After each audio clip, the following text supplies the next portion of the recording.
समितियों से जो है बाहर से पूंजीपतियों को मंगा करके इस प्रदेश का विकास करना चाहते हैं। कार्यकलाप है, सरकार चलाने का जो तरीका है, जो विकास की गति है, वह नकारात्मक रही। जनता ने उनके विरोध किया। इस प्रदेश में महंगाई, बेरोजगारी, भ्रष्टाचार, परीक्षाएं हो रही हैं। 21 परीक्षाओं का जो है पेपर लीक हो जाना जो है बहुत भारी चुनौती है। जो है पिछली सरकार में माननीय अखिलेश यादव जी ने हमें 2 अरब रुपया वित्तविहीन शिक्षकों के लिए दिया था।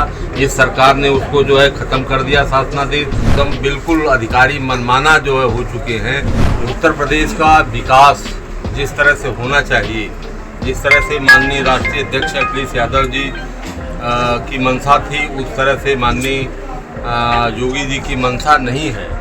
नहीं तो केंद्र में उनकी सरकार है, उसके मुताबिक यहाँ बजट आना चाहिए, लेकिन नहीं आ पा रहा।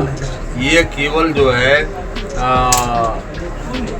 समितियों से जो है बाहर से पूंजीपतियों को मंगा करके इस प्रदेश का विकास करना चाहते हैं, जबकि कोई बाहर का पूंजीपति आने के लिए तैयार भी नहीं है। आज तक कोई उनका प्रोजेक्ट नहीं लग पाया जो है।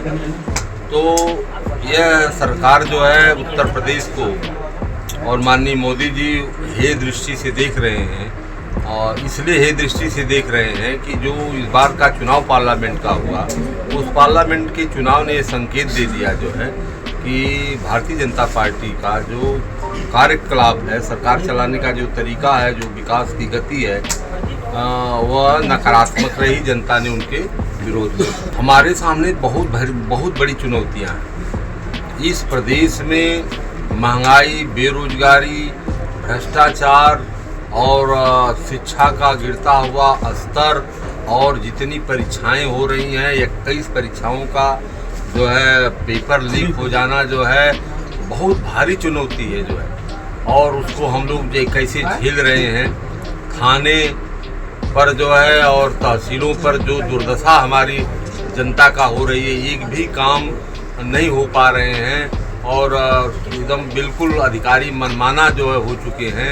ऐसी स्थिति में बहुत बड़ी चुनौती है, और हम लोग जनता से अपील कर रहे हैं कि जिस तरह से आप लोगों ने पार्लियामेंट में जो है समाजवादी पार्टी या इंडिया गठबंधन का साथ दिया, उस तरह से अगर आप लोग आगे साथ देंगे तो हम इस स्थिति को, इस परिस्थिति को बदल सकते हैं। चुनाव तो गठबंधन लड़ रहा है, 2 कांग्रेस को सीटें जा रही हैं, 2 कांग्रेस। हाँ, शिक्षकों के लिए तो आप लोग सुनते होंगे, जब मैं नेता प्रतिपक्ष नहीं बना था तो केवल शिक्षकों की लड़ाई सदन में लड़ता था। जब नेता प्रतिपक्ष बन गया तो जिम्मेदारी पार्टी की बढ़ गई और पूरे समाज को लेकर चल रहा। जुलाई शिक्षकों के लिए पिछली सरकार में माननीय अखिलेश यादव जी ने हमें 2 अरब रुपया वित्तविहीन शिक्षकों के लिए दिया था।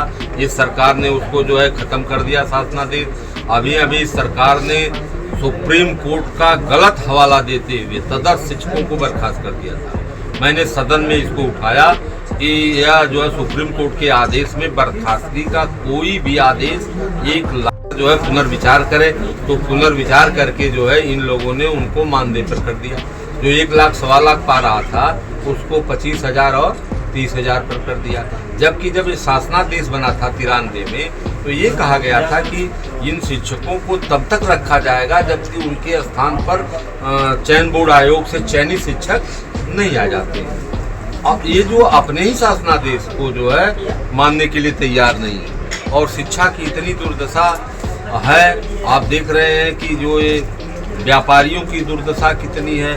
हमारे जो बच्चे इलाहाबाद में पढ़ते पढ़ते, तैयारी करते करते, जिनका बार जो है छल जा रहा, शादी नहीं हो पा रही है और परीक्षा के लिए जा रहे हैं, तो पेपर बिकने 2 दिन पहले लग रहा है। भारत के 14 राज्यों में लगभग जो है वो बायोमेट्रिक अटेंडेंस शिक्षकों की लगाई जा रही है। यूपी में क्यों नहीं? देखिए, बायोमेट्रिक से तो इंटर में लगाई ही जाती है।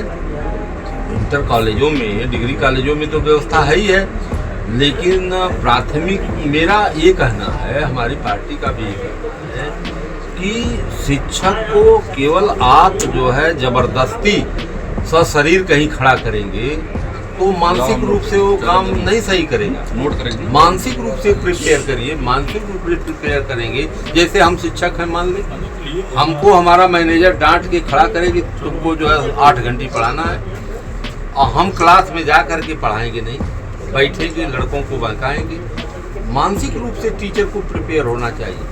टीचर जो है नौकरी केवल नहीं करता है, वो राष्ट्र का निर्माता होता है, समाज का पथ प्रदर्शक होता है, वो समाज को शिक्षा देता है, समाज को दिशा देता है, राष्ट्र का निर्माता होता है। उसको मेंटली गुलाम नहीं बनाया जा सकता, उसको स्वतंत्र छोड़िए। हाँ, कानून होनी चाहिए, समय से आने समय से जाने, पढ़ाने का कानून पे हम पक्षधर हैं, लेकिन मेंटली जो है। एक सवाल बाढ़ को लेकर है। यूपी के तराई कुछ जिले हैं जहाँ की जनता बाढ़ से झेल रही है, उस पर आपका क्या कहना है? भाई बाढ़ का तो इसके लिए बाढ़ का जो है अलग विभाग बनाया गया है, उसकी जो है व्यवस्थाएं हैं। सरकार जो वर्तमान है उस सरकार के अधिकारियों और मंत्रियों को चाहिए कि बाढ़ आने के पूर्व ही उसकी तैयारी कर लें, बाढ़ आने से पूर्व उसकी तैयारी कर लें। लेकिन जहाँ की तैयारी करनी चाहिए वहाँ की तैयारी तो नहीं कर पा रहे हैं। अभी तो 25 में प्रयागराज में महाकुंभ लगना है,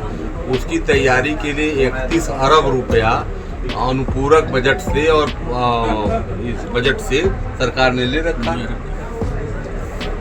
25 में बजट वो आना है, महाकुंभ होना है, और अनुपूरक बजट से 2022-23 के अनुपूरक बजट से उन्होंने जो है 6 अरब रुपया और 25 अरब रुपया जो है उत्तर प्रदेश का विकास जिस तरह से होना चाहिए, जिस तरह से माननीय राष्ट्रीय अध्यक्ष अखिलेश यादव जी की मंशा थी, उस तरह से माननीय योगी जी की मंशा नहीं है। नहीं तो केंद्र में उनकी सरकार है, उसके मुताबिक यहाँ बजट आना चाहिए, लेकिन नहीं आ पा रहा है। ये केवल जो है समितियों से जो है बाहर से पूंजीपतियों को मंगा करके इस प्रदेश का विकास करना चाहते हैं, जबकि कोई बाहर का पूंजीपति आने के लिए तैयार भी नहीं है। आज तक कोई उनका प्रोजेक्ट नहीं लग पाया जो है।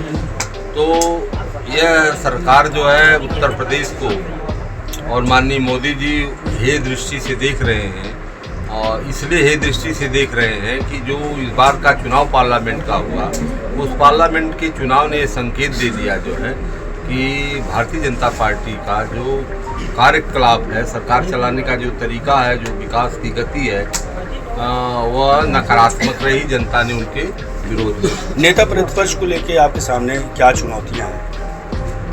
हमारे सामने बहुत बड़ी चुनौतियां हैं। इस प्रदेश में महंगाई, बेरोजगारी, भ्रष्टाचार और शिक्षा का गिरता हुआ स्तर, और जितनी परीक्षाएं हो रही हैं, 21 परीक्षाओं का जो है पेपर लीक हो जाना जो है बहुत भारी चुनौती है जो है, और उसको हम लोग कैसे झेल रहे हैं।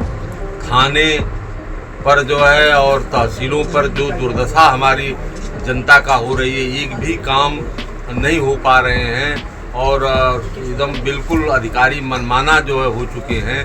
ऐसी स्थिति में बहुत बड़ी चुनौती है, और हम लोग जनता से अपील कर रहे हैं कि जिस तरह से आप लोगों ने पार्लियामेंट में जो है समाजवादी पार्टी या इंडिया गठबंधन का साथ दिया, उस तरह से अगर आप लोग आगे साथ देंगे तो हम इस स्थिति को, इस परिस्थिति को बदल सकते। एक बड़ा सवाल है, उपचुनाव क्या समाजवादी पार्टी अकेले लड़ेगी?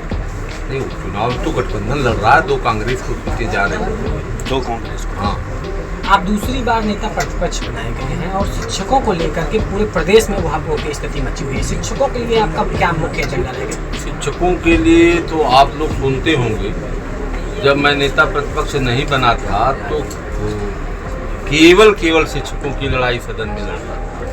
जब नेता प्रतिपक्ष बन गया तो जिम्मेदारी पार्टी की बढ़ गई और पूरे समाज को लेकर चल रहा। जुलाई शिक्षकों के लिए पिछली सरकार में माननीय अखिलेश यादव जी ने हमें 2 अरब रुपया वित्तविहीन शिक्षकों के लिए दिया था।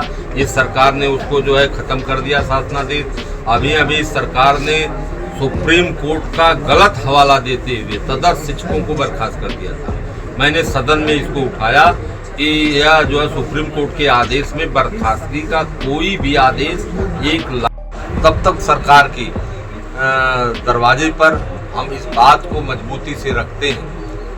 डॉक्टर दिनेश शर्मा जी, जिस दिन मैं सदन में गया पहली बार, पहले दिन सदन में गया, 10 मिनट 37 सेकंड केवल वित्तहीन शिक्षकों पर जब बोला था तो डॉक्टर दिनेश शर्मा ने यह मेरे सवाल का तो उत्तर नहीं दिया, लेकिन ये कहा कि लाल बिहारी यादव को इस बात के लिए धन्यवाद दे रहा हूँ कि वो अपने शिक्षकों के हितों के लिए विधिसम्मत ढंग से और तार्किक ढंग से उन्होंने अपनी बातों को रखा है। सरकार माने या न माने सरकार का विषय है, लेकिन उन्होंने मजबूती से इस बात को रखा है। सब्सक्राइब करें आपका अपना चैनल न्यूज़ टाइम नेशन और हर खबर सबसे पहले पाने के लिए बेल आइकॉन जरूर दबाएं।